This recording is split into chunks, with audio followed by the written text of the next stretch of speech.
Thanks for staying on the AM show. Let's now engage the National Union of Ghana Students because it's been working with the government to evacuate Ghanaian students from Sudan.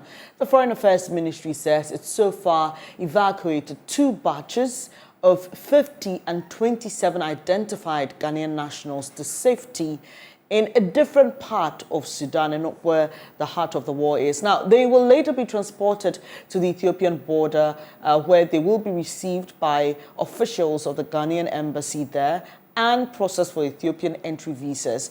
Now, they comprise 34 females and 43 males. We understand they will later be brought home after all those processes are completed. Dennis Apiala Biampofo is NUG's president and Alex Opong Checheku is NUG's Secretary International. Thank you, gentlemen, for joining me. Because of how these things work, just a quick update. Are the numbers I mentioned still what we're working with currently, or you've been able to secure more Ghanaian students in terms of evacuating them from Sudan? Let me start with you, David. Thank you very much. My apologies, I'm unable to join with the video very soon, a minute. But then, as it stands now, there's numbers still remain 77. Our numbers are still 77. We have all the 77. Sorry, David, I'm really struggling to hear you. Dennis, rather, sorry. I'm really struggling to hear you. Can you please speak up?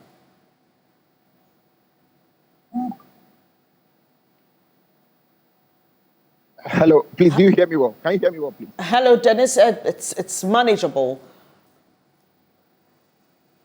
Okay, so just as I was saying before, fortunately and unfortunately, our number is still 77. We've not been able to add on because there may not necessarily be any addition to add on. Extensive information has gone wide to ensure that the numbers we have are, most importantly, all our students. So as it stands now, we have 77 in the care of the Ghanaian authorities, leading up to getting them home. How many students are you aware of, Ghanaian students in Sudan? We do not have a fixed number of Ghanaian students in Sudan because not all our students register with us when they enter a jurisdiction. So for some of them, they are there, they are learning, but they are not known until the crisis where everybody comes up to say, I'm a Ghanaian, and this is a proof that I'm a Ghanaian. It is difficult to know who and who are exactly the exact number of Ghanaians we have out there in Sudan. Who had registered with NUG's International? Hello? Hello, Dennis. I'm asking if there's a known number of students who had registered with NUG's in Sudan. The number is a fluctuating number, like I mentioned earlier before. It's a fluctuating number. You have a number around 50 who are known with you, but they are not even regular when it comes to the activities of the union out there in Sudan. Right. And so are you suggesting in any way, or do you have any information that there could be more students than the number that have been evacuated so far? Our checks and our analysis clearly indicates that it's likely that these are all our students in Sudan. And these students, what level of education and what were they pursuing? Are you able to give us a rough understanding of who these people are and what they were studying in Sudan? On the average, you have different programs. Most of them, my information is that they were Arabic students pursuing various degree programs in the study of Arabic. The various levels range from undergraduate to postgraduate, but most of them are postgraduate students. It ranges from first year, second year, third year, fourth year, and some in their postgraduate programs. If Alex is on, Alex, you are NUC's secretary for your international arm. Tell us what it is like when students find themselves in places like these and what the processes are in terms of having to evacuate them. We saw recently in Russia, now we're seeing in Sudan. All right, thank you. I hope you can hear me. Perfectly. Yes, so in situations like this, just like you rightly said, we've had cases like that from China to Ukraine and then Russians, the invasion, and then now in Sudan.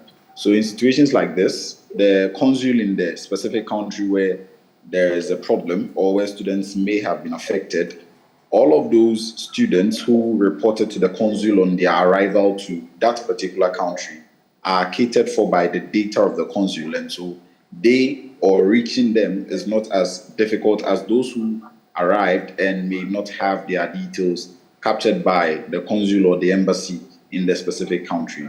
And what we do is that we reach out to the student union. You know, NUC has an international relations arm where we cater for all of our students who are outside the country.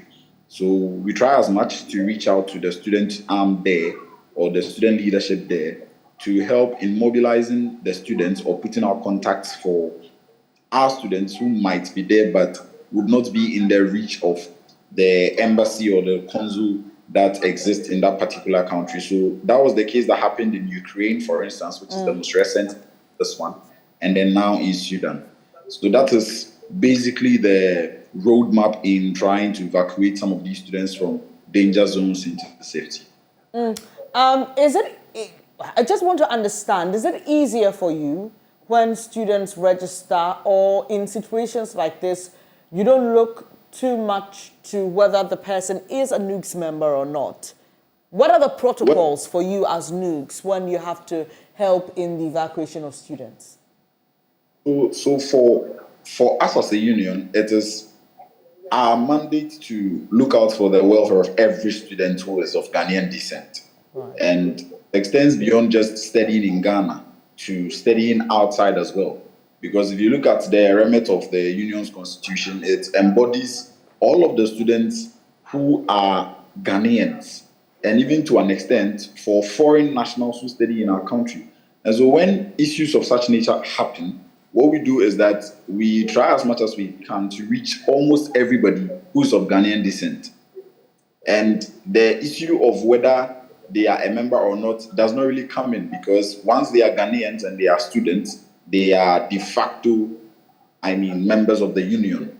And so we try as much to reach out to all of them. The challenge is that for most of the countries where we have not had in recent years constant communication with the students who study there, we've had issues with mobilizing students, especially in such times. And so that is the challenge that we have. But when the issues happen, as and when they happen, especially for countries where we had little or no information on how many students are there, who is the student leader there, and all of that, we are some way, somehow very swift in organizing just the contact, which may lead us to several other contacts where we may be able to find leadership for the students there, and then the evacuation process starts. So you mentioned China, Ukraine recently, Russia as well, and now Sudan. What is this teacher NUCs? Because you just mentioned that you've not been in touch with students in some parts of the world, and it's been usually a struggle when you have to do some of these things. So what's the learning process for you here? What is NUCs going to do differently in terms of your international branches? So what we've been doing differently for the last 1 year or the last 10 months has been that we have been establishing a consociate system where we are trying to gather data on our students who study outside. Not all of our students, we are trying to get data on leadership for students who study outside. And so when you go to the United Kingdom, when you go to US, we have student leaders there who in times like this, or in normal times when the union wants to reach out to students who study outside our country, we reach out through them.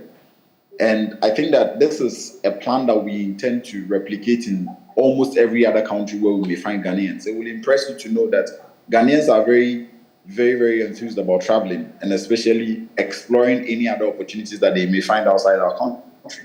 And so we are trying as much. Unfortunately for us, the tenure of office is just a year, and so we may have to try and then replicate the system so well that those who take over from us would be able to continue with that, because these issues are not going to stop. I mean, that's not to say doom for the world, but the issues are not going to stop coming. And as much as we can, we have to pave the path for people to be able to, solve some of these situations in certain more easier manner or more easier ways to help even the government to reach students, because there are students who might be in the reach of the union but are not in the reach of the government because, just like I earlier said, or like the president stated, have not reported to a consul or an embassy ever since they got the country of study. And it's interesting you mentioned that, and not to remind us of our pain, but it reminds me of the Christian Achu incident where we had the Turkish ambassador saying that she wasn't even aware that he was in the country. So clearly these things point to the importance of why, as a Ghanaian citizen, try as much as possible, especially if you find yourself in places that have a history of war or places that have a underlying political tensions, which could spark at any time, like what we've seen in Sudan. You just want to be sure that you're accounted for in case of an emergency. And you also mentioned that you reach out to people who are not your members but can prove that they're Ghanaian citizens, i.e. they should be holding a Ghanaian passport, right? Or any other form of recognized identification, right? Yeah, rightly so. Right. So in a situation like this, if you're caught in a chaos and you cannot pick up your passport, for example, or pick up a Ghanaian ID that you have, and you haven't reported or made the consul aware, or whatever system is running that place aware that, oh, I'm a Ghanaian and I'm here, then it will be very difficult to account for you. But finally, Alex, so what's the big plan? Where are the students now? We are told they'll be taken to the Ethiopian border. There will be processes before they are brought back home. Do we know where they are currently in that process? So yes, as of this morning, the information we have is that they are moving to Ethiopia from Gadaref in Sudan. So as of this morning, there are travel arrangements for them to get to Ethiopia safely. And then from there, just like you said, there will be further processes to get them back to Ghana. I mean, some of these processes include confirming the identity or nationality of the people who have been, as it were, brought to safety now. Because just like you rightly said, there may be people who may not even have the required documents to prove nationality, but they, one way or the other, have stuff that would be able to prove nationality. I mean, Ghanaians are not only Ghanaians by bearing cards. Yes, that is legally binding or legally proving that you are Ghanaian, but it is not exhaustive in itself in proving that one is a Ghanaian. And so all of those have to be followed, and then they'll take it up from there. But for now, the information I have for you is that they are on their way to Ethiopia from Gadaref. Thank you very much, Alex Oponchuchukwu. He's NUG's Secretary, International Relations. Let me wrap up with NUG's President, David Labiampofo. Your line was quite bad. I hope it's better now.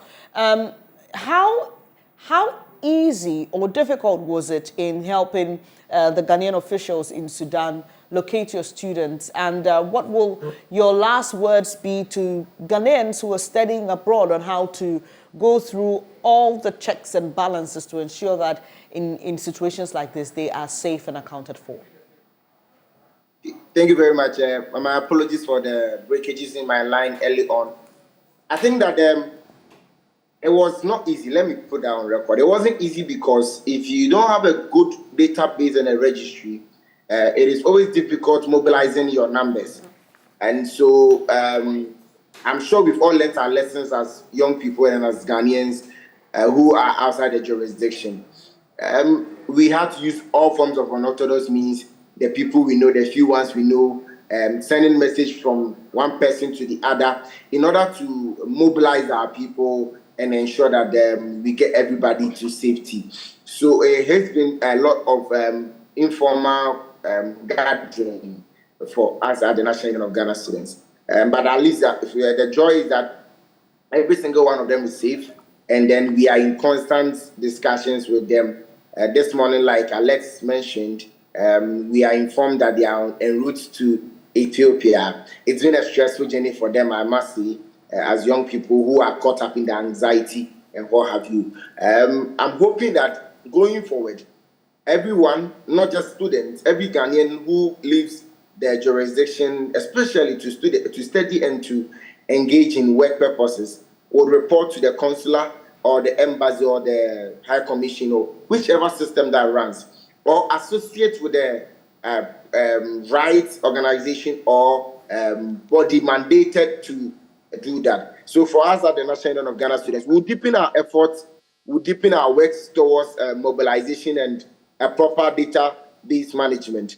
But it is also to our people, our colleagues, to support us in this regard. Please go ahead. Beyond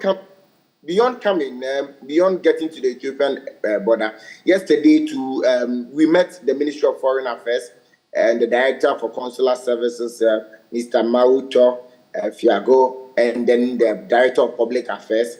We've established the necessary protocols post-evacuation, and then we are hoping that we will string together the various units and ministries to ensure that when our students are safe in Ghana, we would be able to have a proper rollout plan for them.